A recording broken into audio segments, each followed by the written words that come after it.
Welcome to Democracy Now!, democracynow.org, The Quarantine Report. I'm Amy Goodman. President Joe Biden signed the almost $2 trillion economic stimulus and coronavirus relief bill Thursday, one day ahead of schedule following its final approval by Congress Wednesday. Some of the $1,400 direct payments will arrive in bank accounts as early as this weekend. In a prime-time address from the White House, Biden said the U.S. was set to mark independence from COVID-19 by the 4th of July, thanks to a mass vaccination effort that's reaching about 2.25 million U.S. residents a day. First, tonight, I'm announcing that I will direct all states, tribes, and territories to make all adults, people 18 and over, eligible to be vaccinated no later than May 1. During his speech, President Biden also condemned surging hate crimes against Asian Americans over the past year. Biden and Democratic leaders are holding a ceremony at the White House Rose Garden today celebrating passage of the stimulus bill. Biden and Vice President Harris will begin a nationwide tour promoting the legislation next week. We'll have more on the coronavirus relief bill after headlines with Nobel Prize-winning economist Joe Stiglitz. The U.S. recorded 62,000 new coronavirus infections and over 1,500 deaths Thursday as governors continue to roll back public health measures. In Europe, Denmark, Norway and Iceland have suspended use of AstraZeneca's COVID-19 vaccine after reports of severe cases of blood clots and one death in vaccinated people. It's not known if the vaccine caused the clots, and European Union regulators say the vaccine's benefits continue to outweigh its risks. Meanwhile, Reuters is reporting that Biden administration officials have denied requests to ship millions of stockpiled doses of AstraZeneca vaccine from a factory near Baltimore to countries desperate to use them, even though the vaccine is not approved for use in the United States. The UN says over 88 million people around the world were facing acute hunger by the end of 2020, and some 34 million are now on the brink of famine. This is the World Food Programme's David Beasley. WFP estimates that at least 34 million people are knocking on the door of famine. These looming famines have two things in common.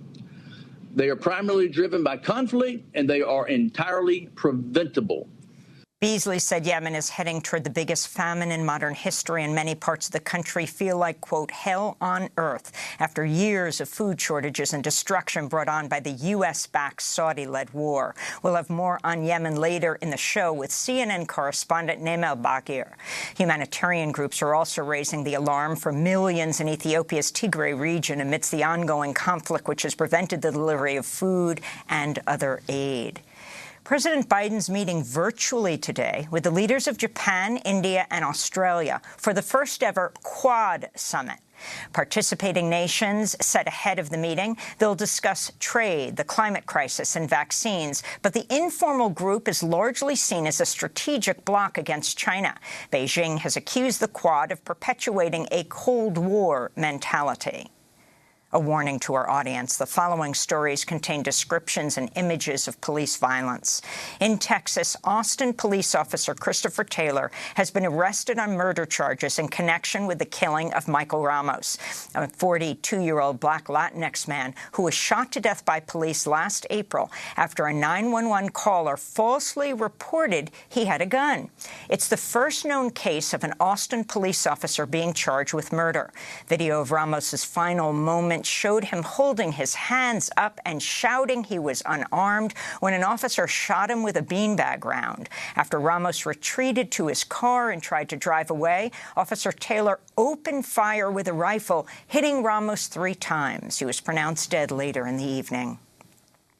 In Minnesota, a judge has reinstated third-degree murder charges against Derek Chauvin, the white former police officer who killed George Floyd by kneeling on his neck for more than 9 minutes last May. Jurors will also have the option to convict Chauvin on second-degree murder or manslaughter charges. Of the 6 jurors selected in Chauvin's trial so far, 3 are white men, 1 is black. Civil rights attorney and activist Nikema Levy Armstrong said in response, quote, "We need people who have a history of understanding understanding the context of what's happening in this country and how what happened to George Floyd is a perpetuation of the lynchings Black people experience time and time again, she said. To see our full interview with Levy Armstrong, go to democracynow.org. Meanwhile, Judge Peter Cahill has also said he won't allow character evidence of George Floyd during the trial, such as describing Floyd as a peaceful person or referring to him as a gentle giant, as he was known to friends and family. In California, a new report is denouncing the Los Angeles Police Department's violent mishandling of racial justice protests last summer, sparked by the police killing of George Floyd. The report, commissioned by the City Council, cites LAPD's illegal detention of peaceful protesters and the officers' excessive use of force, including assaulting protesters with rubber bullets, beanbags, and batons. Meanwhile, Kentucky's state Senate passed a bill Thursday that would make it a crime to taunt a police officer. The legislation follows huge protests for Black lives in the wake of the police killing of Breonna Taylor, the 26-year-old African-American EMT shot to death in her Louisville home by police. Saturday marks the first anniversary of her killing. The Trump administration's former acting Pentagon chief is blaming Donald Trump's January 6th speech for inciting the mob that attacked Congress. Chris Miller made the remark in an interview with Vice on Showtime. The question is, would anybody have marched on the Capitol and overrun the Capitol without the president's speech? I think it's pretty much definitive that wouldn't have happened. Washington Democratic Congressmember Pramila Jayapal is calling for a congressional investigation into whether 3 Republicans took active roles in promoting the deadly assault. They're Congress members Lauren Boebert of Colorado, Mo Brooks of Alabama, and Paul Gosar of Arizona. Jayapal was one of about a dozen lawmakers trapped in the House gallery that afternoon as violent pro-Trump insurrectionists pounded at the doors. She tweeted Thursday, "I didn't know if I would make it out alive." GOP members who aided insurrectionists or stoked the flames that day must be held fully accountable, she said. The British royal family is facing increasing criticism after Meghan Markle and Prince Harry's bombshell interview with Oprah Winfrey. The couple revealed shocking details about life as royals, including the racism suffered by Meghan Markle, who is biracial. On Thursday, Prince William was approached by reporters. Sir, have you spoken to your brother since the interview? No, I haven't spoken yet, but I will do. And can you just let me know, is the royal family a racist family, sir? No, we're very much not a racist family. Prince William said, "We are very much not a racist family." We'll have more on racism in the royal family later in the broadcast. The New York Assembly has opened an impeachment inquiry into sexual misconduct allegations against Governor Andrew Cuomo, as well as his cover-up of COVID-19 deaths at nursing homes. It could lead to New York's first impeachment effort in over a century.